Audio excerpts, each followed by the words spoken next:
Information, please. Wake up, America. Time to stump the experts. And now, our Master of Ceremonies, Clifton Fadiman. Good evening, ladies and gentlemen. Tonight, our two anchormen, John Kieran and Franklin P. Adams, greet as our guests. First, the outstanding pianist and entertainer, the radio and concert artist beloved by millions, Mr. Alec Templeton. And second, the distinguished musician, considered the greatest living violist, Mr. William Primrose. We're going to begin, gentlemen, with a question from Millie Heffler of Tyler, Texas. And she'd like you to get 2 out of 3 in this question that has to do with your knowledge of songs. Who was described in a song as celebrated, cultivated, underrated? Mr. Templeton. The Duke of Plaza in The Gondoliers. That is quite right. Yes, that's celebrated, cultivated, underrated nobleman, the Duke of Plaza Toro. Very good. Well, that was a little too easy. Let's see if we can get to a more difficult one. Who is described in a song as Woodenhead, Puddinhead? Woodenhead, Puddinhead. In a popular song. Apparently not quite as popular here as it should be. Puddinhead Wilson. I beg pardon? You were thinking of what? I was thinking of Puddinhead Wilson, but that's not a song. No, but you may have given a songwriter an idea. Is it written for Charlie McCarthy? It's a song by Al Bryan and Lou Handman called Puddinhead Jones. Old or new? Puddinhead Jones. Remember it now, Alec? Old or new? It's new to me. It may be older than one thinks. I don't know. Mm-hmm. How about, now that gives us one wrong.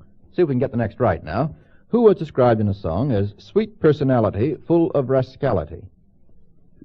Mr. Templeton's hand, is that? That's Peggy O'Neill. That is Peggy O'Neill, sure. I don't know whether that's pretty old, isn't it? Well, that's very old. If her eyes are bluer skies, that's Peggy O'Neill. If she's smiling all the while. Goes back a long way, and that gives us 2 out of 3, and sends us on to this question from I. Miller of New York City. Get all on this. This is a straight musical question, gentlemen. You will have to lend us your ears. Who made history by not playing these musical works, by not playing them? Let's have the first, Mr. Kahn.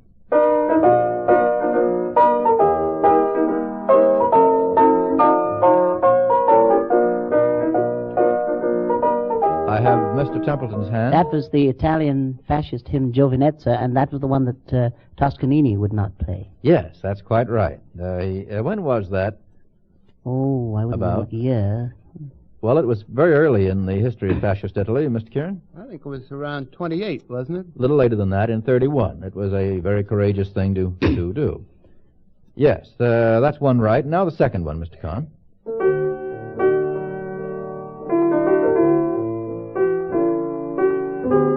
I have Mr. Primrose's hand. Leopold Auer refused to play it. Play what? The Tchaikovsky Violin Concerto. That's quite right. Why did he refuse to play He it? didn't like it, and so Tchaikovsky eventually dedicated it to Adolf Brodsky of Manchester. I think that's your hometown, isn't it, Alec? No? Well, Adolf Brodsky of Manchester was the first to play it. Yeah. Very few violinists have refused to play it since. Very few, yes. Yes, of course, very popular piece. That gives us 2 out of 3, and let's see if we can get the third one right. Who made history by not playing this one, Mr. Kahn? I have 2 hands. I'll try Mr. Templeton. That's The Bee by Schubert, which Jack Benny never played. That is quite right. And we are always bidden remember, are we not, Alec, that The Bee was not really written by the Schubert, but by the other Schubert? The Franz Schubert, yeah. Francois, I think his name Francois is. Schubert. The other one was Franz Schubert Peter. of the same name, but different fellow. Well, that gives us 3 out of 3. And Mr. Kieran, Mr. Adams, you've been resting now. You should be full of pep for the next one.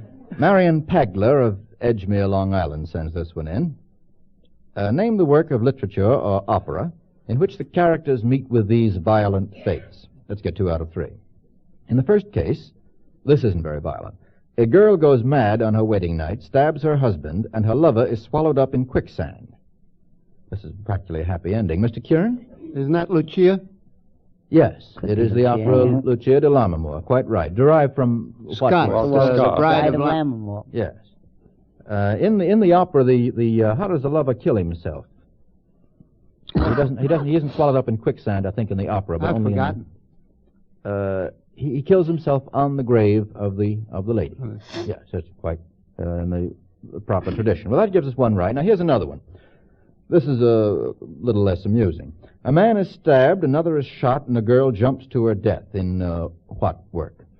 Man stabbed, another is shot, and the girl, Mr. Kieran? Tosca.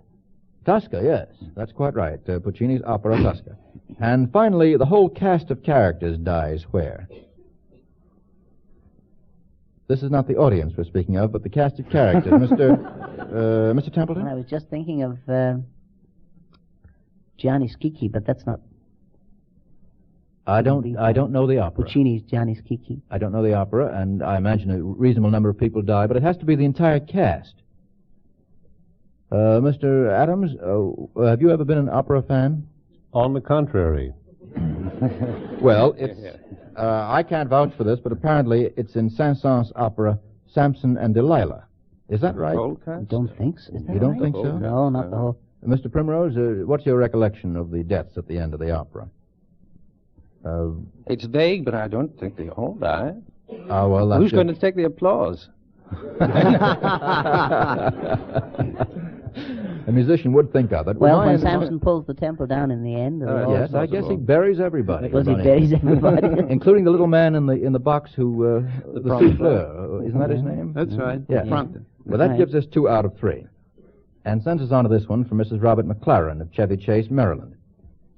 Oh, this is an amusing one. Try this one. Recite lines about 3 men whose names begin with Mick or Mac. McTeague, for example, would be one. But it has to be a line of verse of poetry. Mr. Adams? Old MacDonald had a farm. Old MacDonald had a farm. That's perfect, yes. That gives us 1 Mac. That gives us a Scotchman. See if we can get an Irishman now. Mr. Kieran? Well, I can't give you the line. I can give you the title of the poem, Have but... to have a line.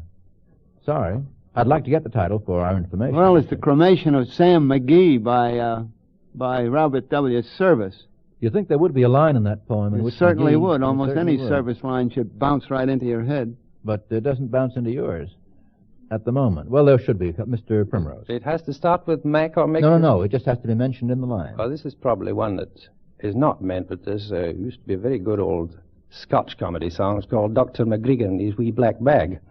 How does it go again? That's the only line I remember. Dr. McGregor and His Wee Black Bag. That sounds as if he could not have made it up on the spur of the moment. I'll take that, Mr. Primrose. Used to be sung by Will Fife. Sounds all right. I had thought of a Harry Lauder one. Oh, my, you ought to see Mackay and me, for we were fairly in our glory. It comes from the song he wrote called the Tobermory. Yes, sir. Good enough. And then, of course, there's our own familiar semi-national anthem, and call it Macaroni would be one, wouldn't it?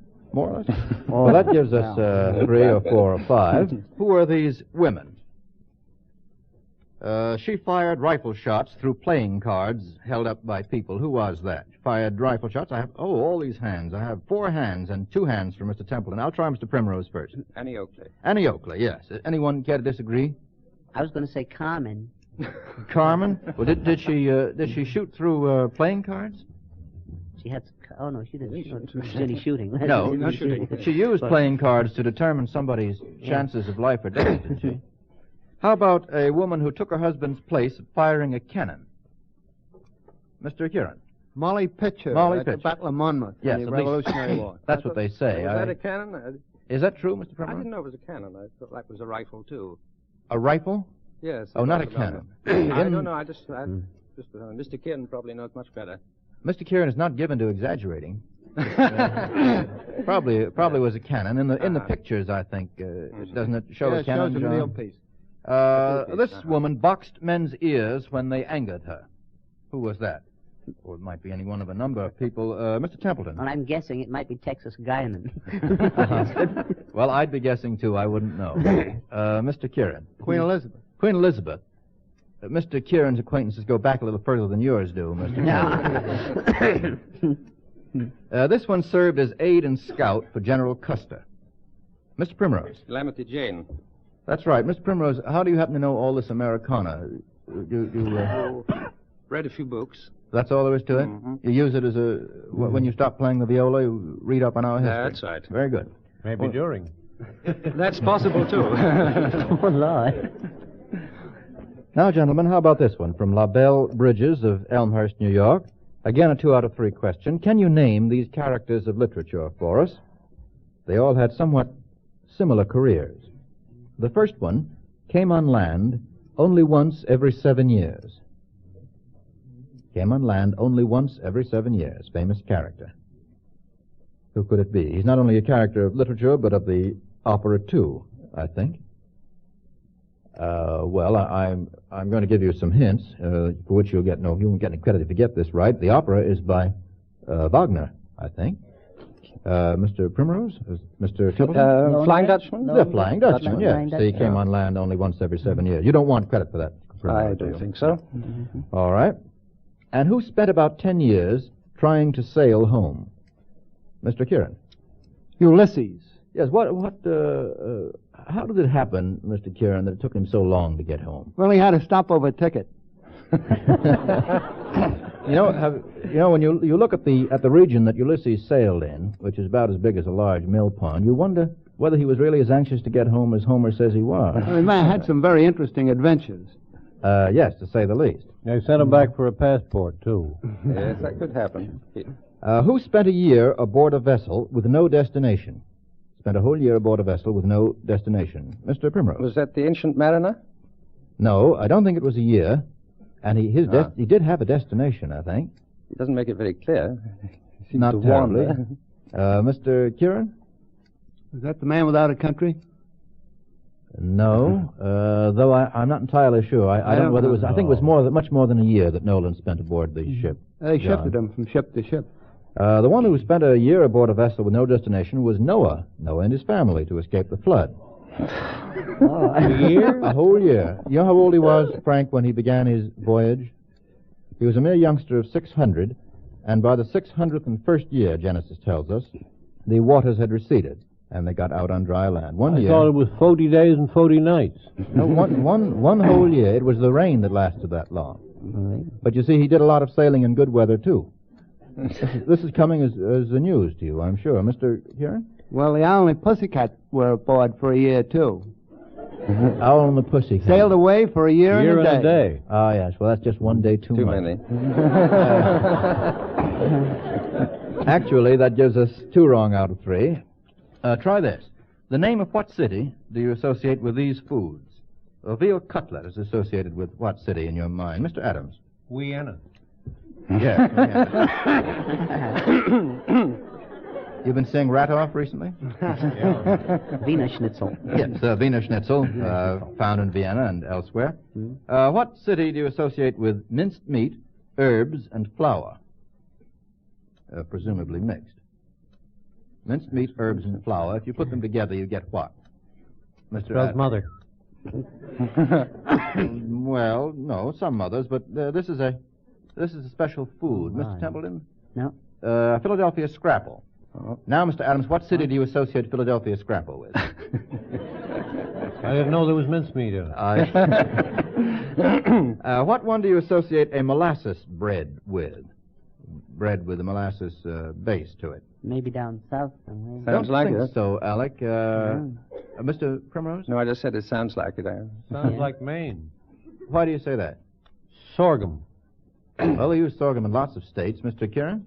Boston? Boston, yes. Brown Boston, bread. Boston brown bread. Brown That's bread. the right answer. And we pass on to this question from Lloyd F. Combs of Cincinnati. Let's get all on this. It's not too hard. And again, it is a question that Mr. Kahn's going to help us with. What famous military engagement of the past is suggested by the title of each of the following songs? Let's have the first.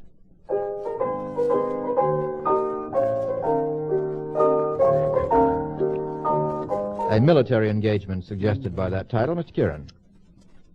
D-Day in Normandy. Yes. What was being played by Apple Mr. blossom Kahn? time in Normandy. Yes. That's quite right. In 1944. For the my time, I think that was John. famous Normandy Yeah, you're right. campaign. And now, Mr. Kahn the second.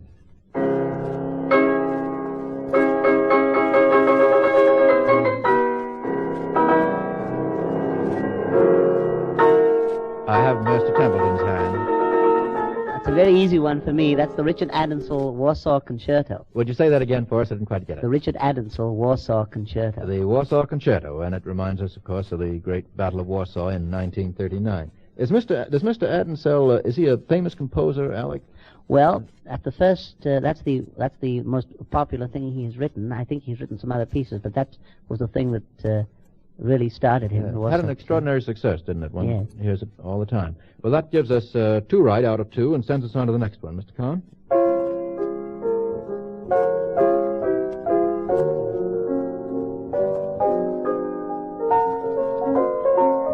I have Mr. Primrose's I know hand. I think I've forgotten the question. I know the title. It's I will White Christmas. tell you the question. You, Yes, White Christmas. What White famous Christmas. military engagement of the past would be suggested by that title, which is White Christmas, as you say?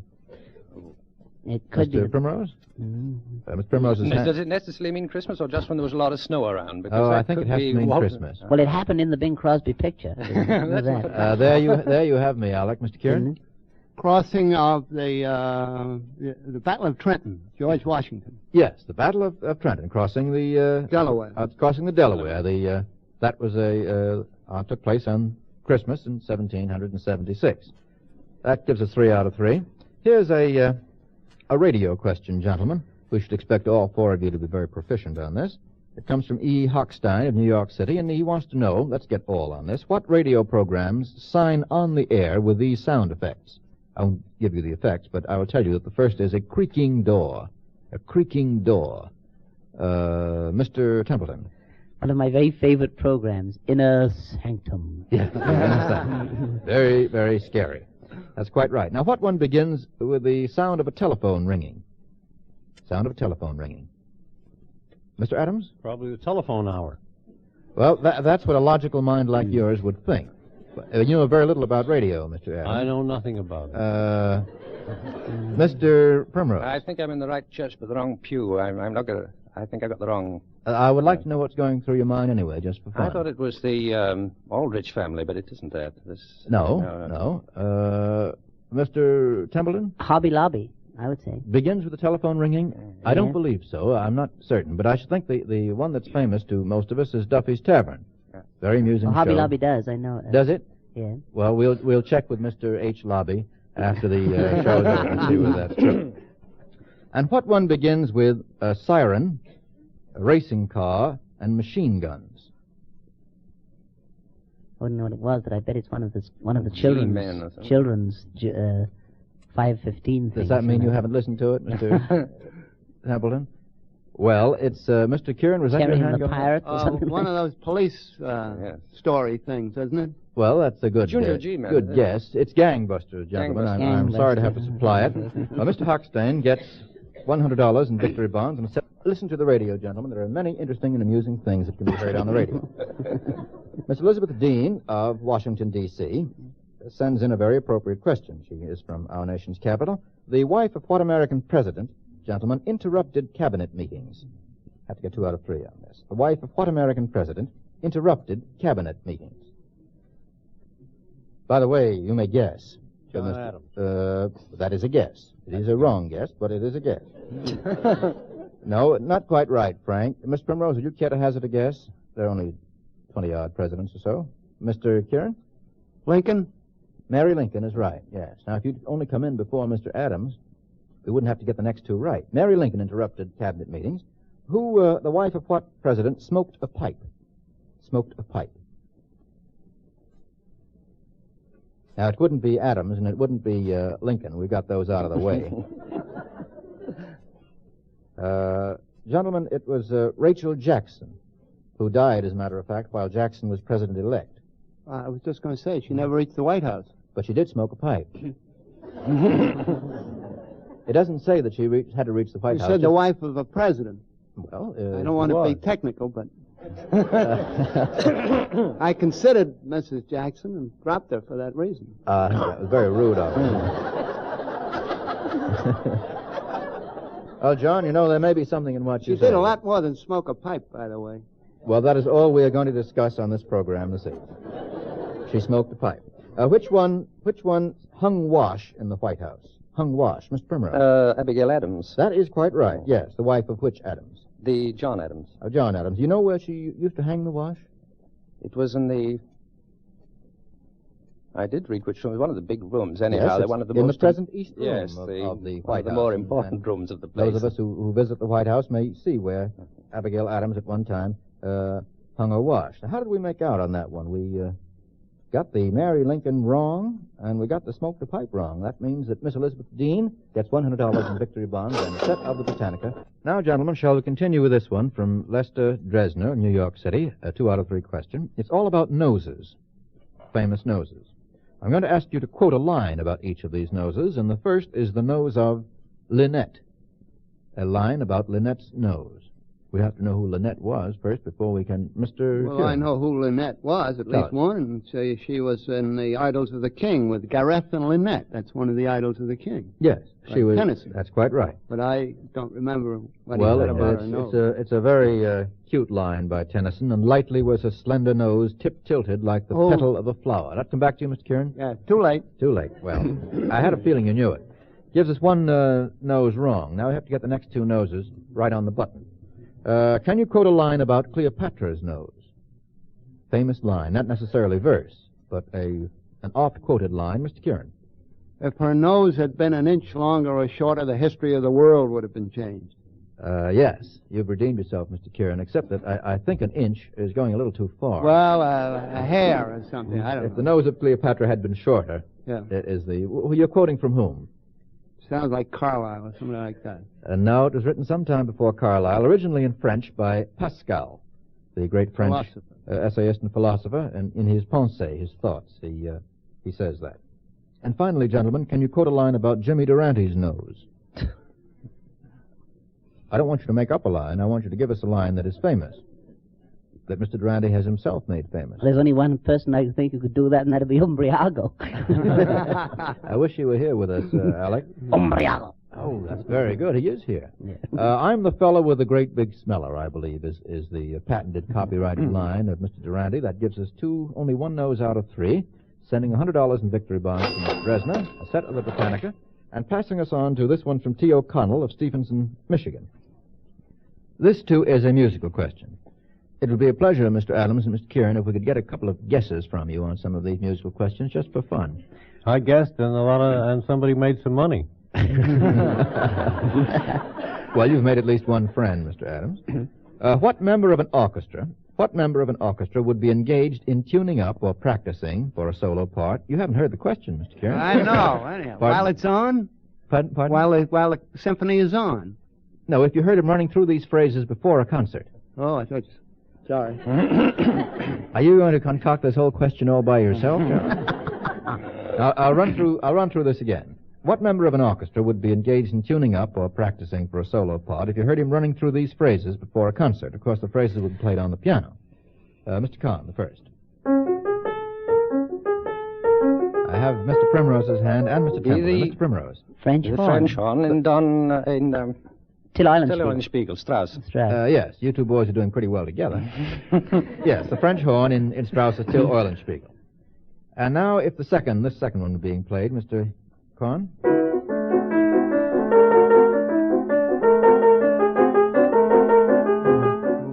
That's from American in Paris. I beg pardon? American in Paris. An American in Paris. I think they use real motor horns. Motor horns, yes. Too. Oh, that must be very modern. Well, who would be handling the motor horns in the orchestra? One of the timpani players. One of the, what they call the kitchen department. Is that the battery? The battery. It will be the percussion percussion department. Yeah. Written by George Gershwin, by the way. Written by George Gershwin, indeed. Mr. Kieran, your hand was going up and down nervously on that one. Yeah, I knew it was Gershwin, that's all.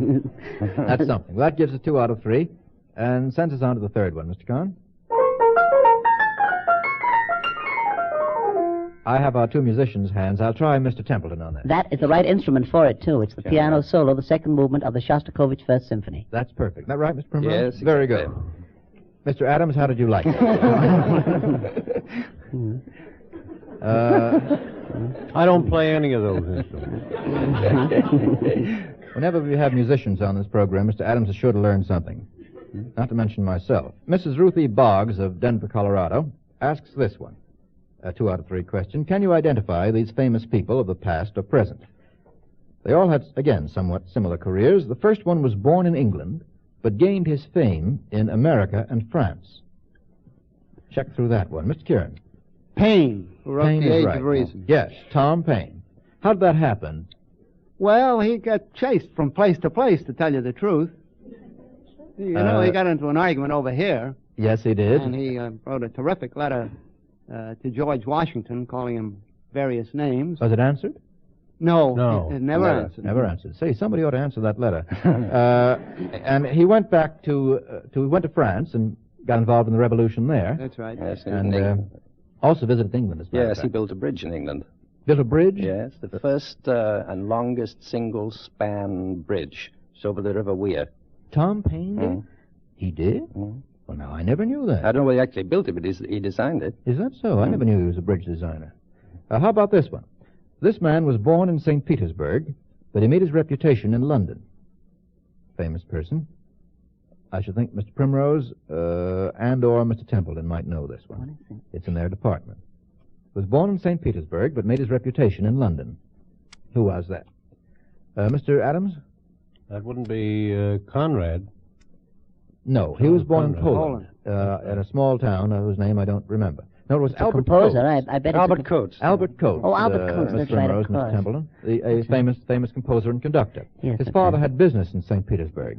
I imagine he was an Englishman, was he not? Well, I think one of his parents was Russian. Oh, yes? Yes. I think his mother, probably. Must have been, unless Yes. Coates is a different name. Well, that gives us one wrong. We have to get the next one right. He was born in the Bronx, but gained his fame in Detroit. Mr. Adams. Captain Greenberg. Captain That's Greenberg, right. yes, of the Detroit Tigers. Hank Greenberg of the Detroit Tigers. Henry That- Greenberg. Good enough. Try this one. Cost me $100. I think we'll have time for this one from Vivian Schaefer of Chicago. Who fought because of these ladies? Who fought because of these ladies? Sandy was the name of one lady. Who fought because of her? Mr. Kieran. That's in Mark Twain's It is story, the Connecticut Yankee in King Arthur's Court. Yes, and it was the Connecticut Yankee That's right. who went forth with her to rescue her mistress and other princesses in distress. That's right. I don't. Why was she called Sandy? Oh, that was the name he gave her. I don't know what. Maybe from Melisande or something of that sort. Who fought because of Charmaine? Fought over Charmaine. Mr. Adams. Court. He didn't fight with himself.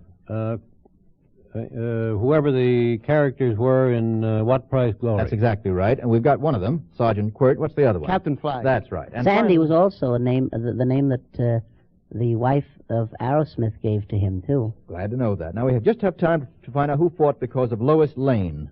Lois Lane. I see none of you knows that. Lois Lane at the present time is engaged to Superman. And Superman did a good deal of fighting over her. Superman, do you know who Superman is, Mr. Adams? I will explain it to you I know later. Man and All right. Superman. I don't know this Well, other we thing. got 2 out of 3 on that. Our time is up.